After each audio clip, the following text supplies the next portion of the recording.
ঈদের দিনগুলো কিন্তু প্রত্যেকের জন্য অনেক বেশি স্পেশাল আমার জন্য, আর বিয়ের পর তো এখন আরও বেশি স্পেশাল, কারণ অনেক মানুষের সাথে আমি সেলিব্রেট করতে পারি ঈদটা।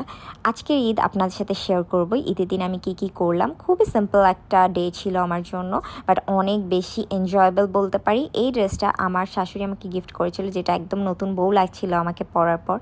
তারপর আমরা বেরিয়ে পড়লাম, এখন যাব মামাদের বাসায়। মামা মামির বাসায় গিয়ে আমরা ফার্স্টে ব্রেকফাস্টটা করব, দেন যাব চাচুদের বাসায়। মানে ঈদের দিন কিন্তু ফ্যামিলি রিলেটিভসদের সাথে থাকতে থাকতেই দিনটা চলে যায়।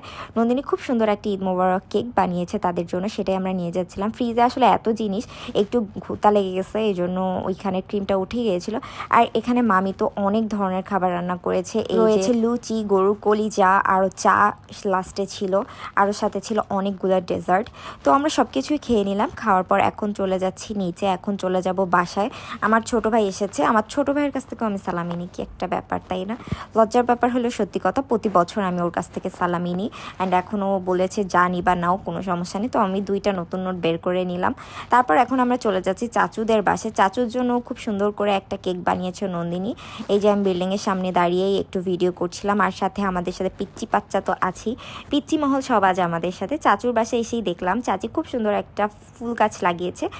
আর আপনারা দেখতেই পাচ্ছেন গোলাপের কালারটা আমার মেহেদির কালার অ্যান্ড ড্রেসের কালারের সাথে একদম সুন্দর করে অ্যাড হয়ে যাচ্ছে। এই সুন্দর রিংটা আমি পরেছিলাম ঈদের দিনই, এটা ভেঙে গিয়েছিল, স্যাড, বাট আমি পরতে পেরেছিলাম আর কি। পার্লের যে রিং সেটা আসলে অনেক বেশি ওয়েট ছিল, এই জন্য ভেঙে গিয়েছিল। নন্দিনী খুব সুন্দর একটা ঈদ মোবারক কেক বানিয়েছিল বাসার গেস্টদের জন্য, যারা যারা আসবে সবার জন্য।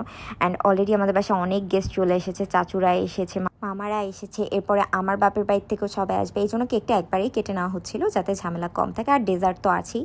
তারপর আমরা দুপুরের দিকে চলে এসেছিলাম চাচির বাসায় খাওয়ার জন্য। চাচি খুব সুন্দর করে সেমাই রান্না করেছিল, বাট সেটা অ্যাভয়েড করে আমি খাচ্ছিলাম পায়েস।